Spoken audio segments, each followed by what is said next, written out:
बिस्मिल्लाहिर्रहमानिर्रहीम। अस्सलाम वालेकुम। अगर आप डेयरी फार्मिंग का काम शुरू करना चाह रहे हैं तो इन 4 बातों का ख्याल आप लाजमी रखें, इनको बिल्कुल हरगिज़ इग्नोर ना करें। सबसे पहले आप डेयरी फार्म शुरू करने से पहले किसी भी डेयरी फार्म अपना जो भी करीबी है या कोई जानने वाला है उसके डेयरी फार्म पे जाके 1 से 2 दिन आप इस काम को अच्छी तरह देखें। सुनना एक अलग बात है और जाके इस काम को करना या इस काम के अंदर फुल एक इन्वॉल्व होना वो एक अलग है। अगर आप सिर्फ सुनी सुनाई बातों पे अमल करके आप डेयरी फार्म शुरू करेंगे तो इससे आपको इतना बेनिफिट नहीं होगा। अगर इसकी निस्बत अगर आप किसी भी डेयरी फार्म के ऊपर जाएं और 2 से 3 दिन आप उससे काम सीखें और प्रॉपर आप काम को समझें और करें, कोशिश करें कि चॉइस जो है वो करना सीखें। तो फिर 2-3 दिन आप जब काम आपको पता चल जाए, आप समझें कि अब मैं ये काम जो इसके अंदर जो थोड़े थोड़े मसले मसाइल आते हैं वो अब मैं थोड़ा सीख गया हूँ। क्योंकि कुछ आप पहले सीखे होंगे सुनी सुनाई बातें और कुछ आप जो डेयरी फार्म के ऊपर जाएंगे तो आपको पता चलेगा कि इनका जो टाइम है वो क्या है और ये जो खुराक है वो कौन कौन सी इस्तेमाल करते हैं, कहाँ कहाँ से ख़रीदते हैं और दूध जो है वो किधर सेल करते हैं। तो ये सारी बातें आपको तब ही पता चलेगी जब आप किसी भी डेयरी फार्म के ऊपर जाएंगे और प्रॉपर उससे सीखेंगे 2 से 3 दिन। और ये बहुत ही इम्पोर्टेंट है। अगर आप डेयरी फार्म का काम शुरू करना चाह रहे हैं इसको बिल्कुल इग्नोर ना करें। और बहुत सारे लोग हैं हमारे सामने, ऐसे लोग हैं जिन्होंने सीखा नहीं था और काम शुरू कर दिया था। तो समझें कि उन्होंने वो सिर्फ डिपेंड कर रहे थे लोगों के ऊपर। तो लोग जब भाग जाते हैं तो आपको काम नहीं आता तो बिल्कुल आप ज़ीरो हो जाते हैं और आपकी जो भैंसें हैं वो खड़ी रहती हैं। आपको कोई इमरजेंसी में बंदा भी नहीं मिलता और जो आपकी भैंस रात को 2 बजे जिसका दूध निकालना होता है वो आप सुबह 8 बजे निकाल रहे होते हैं और जिससे भैंस के ऊपर काफ़ी इफ़ेक्ट पड़ता है। सबसे पहले एक नंबर 1 आप काम सीखें। 2-3 दिन जाके किसी भी डेयरी फार्मर के पास जाएं और 2-3 दिन उससे सीखें।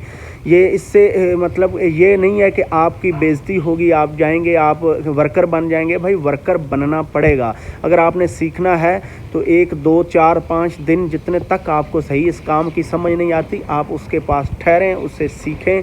सीख के बेशक शाम को घर चले जाएं लेकिन उसकी चुआई और उसका जो वनडे कहाँ से ख़रीदता है और उसका टाइम टेबल पूरा समझ के फिर ही डेयरी को। और नंबर 2, कभी भी डेयरी फार्म को आप ज़्यादा पैसों से शुरू बिल्कुल ना करें। थोड़ी सी इन्वेस्टमेंट से इसको स्टार्ट करें। 2 से 3 भैंसें 4 भैंसों से स्टार्ट करें। ख्वा आप 1 महीने के बाद ही आप 10 कर लें, 12, 20, 50 कर लें, लेकिन पहले एक 10, 15, 20 1 महीना आप 2 से 3 भैंसें ही रखें। इसका आपको ये फ़ायदा होगा कि आपकी नेचर पता चल जाएगी कि आया आपको ये काम अच्छा लग रहा है या नहीं लग रहा और क्या इस काम में आपको प्रॉफिट आ रही है या नहीं आ रही और आपके मिजाज के मुताबिक ये काम है या नहीं है। बाज़ लोग इस वजह से ये काम छोड़ जाते हैं कि वो कहते हैं कि यार इसके अंदर छुट्टी नहीं है, ये काम मुझे पसंद नहीं आया, ये काम गंदा है थोड़ा। क्योंकि बारिशें जब होती हैं तो ये काम बहुत ज़्यादा मुश्किल हो जाते हैं। और कुछ लोग कहते हैं कि यार ये मैं डेयरी फार्मिंग मुझे समझ ही नहीं आई। तो इस वजह से भाई आप इस काम को कम अज़ कम 2, 3, 4, 5 भैंसों पे तजर्बा करें। 1-2 महीने तक इसको इतना ही रहने दें। कभी भी आप गलती भी बिल्कुल ये ऐसी ना करें कि पहले दिन ही आप 50-100 भैंसें लेके आ जाएं और फिर आपको बाद में पता ही ना चले और आप कहें जी ये तो काम ही मुझे समझ नहीं आया और आपको वो फिर आपकी सारी इन्वेस्टमेंट ज़ाया ना हो जाए। तो नंबर 2 आपने इस काम के अंदर बिल्कुल जो है वो लो इन्वेस्टमेंट से स्टार्ट करना है और फिर आस्ता आस्ता काम समझ आए तो इस काम को ऊपर लेके जाना। नंबर 3 के ऊपर जो हमने सबसे ज़्यादा फेस किया है जब हमने पहले दिनों में 2010 के अंदर डेयरी जो ओपन की थी तो सबसे ज़्यादा हमने जो मुश्किलात फेस की है वो है दूध की वजह से। जो दूध वाले को हम सेल करते थे, यानी जो यहाँ पे दूध वाले दूध ही आते हैं वो आपसे दूध लेके चले जाते हैं और आपको खर्चे ही पूरा टाइम के ऊपर नहीं देते। जो आप खर्चा उनसे लेके आप अपनी भैंसों का जो राशन है वो ख़रीद के ले आएँ। वो आपको खर्चा बिल्कुल टाइम के ऊपर नहीं देते, 1 2 4 दिन सही दे के 1 दिन छुट्टी करवा देंगे, जिससे आप वो वंडा शंडा अच्छी तरह नहीं ख़रीद पाएंगे, जिससे आपके जानवरों के ऊपर बहुत ज़्यादा इफ़ेक्ट पड़ता है। क्योंकि एक दिन भी अगर आपको इनको जानवरों को अगर वंडा या खल या चोकर ना डालें या रोटियां ना डालें तो ये दूध 2-4 दिन तक वो सेट होने में लगा देती हैं। तो ये जो हमने सबसे ज़्यादा जो फेस किया है डेयरी फार्मिंग के ऊपर, कि आप जो दूध है वो जो दूध वाले को देते हैं वो उससे बचें और अपनी कोई शॉप खोलें, जिस तरह बाद में हमने अपनी शॉप खोली और तब जाके हमें एक तो अच्छा मार्जिन मिल गया। जो दूध वाले को हम देते थे उस टाइम मेरा ख्याल में 110 के 12 रुपए का, और फिर हमने जब शॉप खोली तो 120 रुपए का सेल करना स्टार्ट कर दिया। तो समझें कि आपका 10 15 20 रुपए तो वैसे ही मार्जिन जो दुकान के रेंट या खर्चे किराए जो भी है वो आपका जो है वो इतना दूध ऊपर सेल हो ही जाता है, उसका रेट ज़्यादा होता है, वो उससे निकल आते हैं और प्लस आपको खर्चा आपके घर मिल जाता है, कोई आपको चिंता नहीं होती। जैसे ही आप जाएंगे दुकान के ऊपर और आपका जो पैसे हैं वो आपके ही हाथ में होंगे। और दूध वाले ऐसे होते हैं कि 2-4 लाख 5 लाख नीचे लगाया और फिर भाग गया। तो हमें जो सबसे ज़्यादा जो मुश्किल आई थी पहले दिनों में वो यही थी कि हम दूध जो है वो सेल करते थे किसी दूध वाले को और वो हमें टाइम पे खर्चा नहीं देता था, तो बहुत ज़्यादा हम अपसेट हुए थे। और उस टाइम हमने कहा कि ये दूध यानी डेयरी का काम बहुत कोई अजीब किस्म का है कि हमें समझ ही नहीं आ रही थी कि हम खर्चा कहाँ से लें, क्योंकि खर्चा आएगा आपका, रोज़ का दूध सेल होगा, खर्चा आएगा तो ही आगे परचेज़ करेंगे वंडा खल या जो भी आप चीज़ें परचेज़ करना चाह रहे हैं। जब आपको खर्चा ही नहीं मिलना तो फिर आप जो है वो कहाँ से ख़रीद के ले आएंगे। घर से अब हर बार हर रोज़ बंदा जो है वो घर से तो नहीं ना उठा के पैसे वो चीज़ें ख़रीदता, इसी में से आपने कमाना है और इसी में लगाना है और आप घर भी।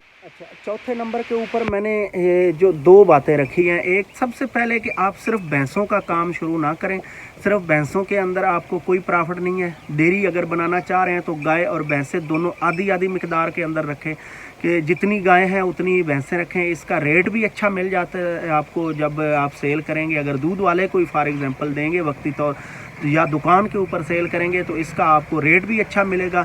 और दूसरे नंबर के ऊपर आप जो है वो प्रॉफिट भी अच्छी कमा सकते हैं, क्योंकि सिर्फ भैंसों की अगर आप जो है फार्मिंग करेंगे तो उससे आपको कुछ भी नहीं बचना, क्योंकि भैंसें इतना उनका ना तो मैंने वीडियो बनाई हुई है, टाइम ड्यूरेशन होता है दूध देने का बहुत ज़्यादा लंबा, और ना ही वो इतना दूध देती हैं एज़ कम्पेयर टू कौ बहुत अच्छे उनका टाइम ड्यूरेशन है, दूध भी ज़्यादा देती हैं, 10 से 15 लीटर पर डे उनकी एवरेज बनी जाती है, और भैंस की 10-12 से ऊपर नहीं जाती।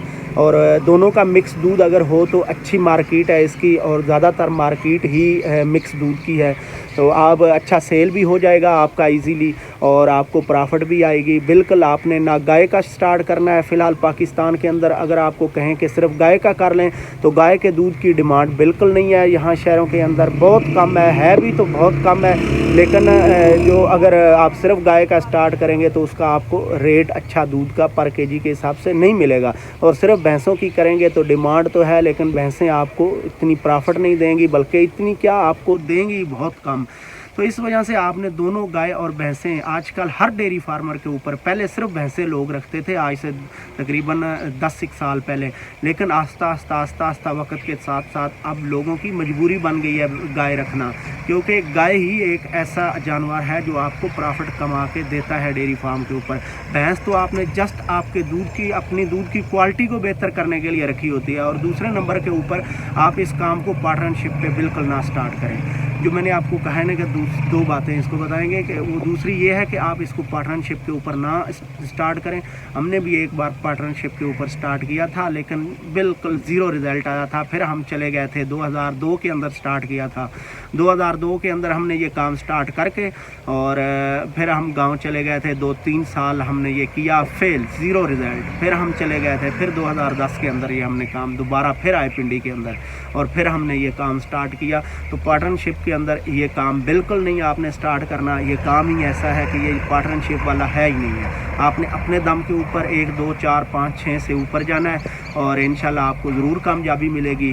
تو باتیں تو اور بھی کافی ہیں، اور بھی کافی ڈیری فارم شروع کرنے سے پہلے پوائنٹس ہیں وہ کسی اور ویڈیو کے اندر کور کریں گے، لیکن جو مین 4 ہیں وہ میں نے آپ کو بتا دیے.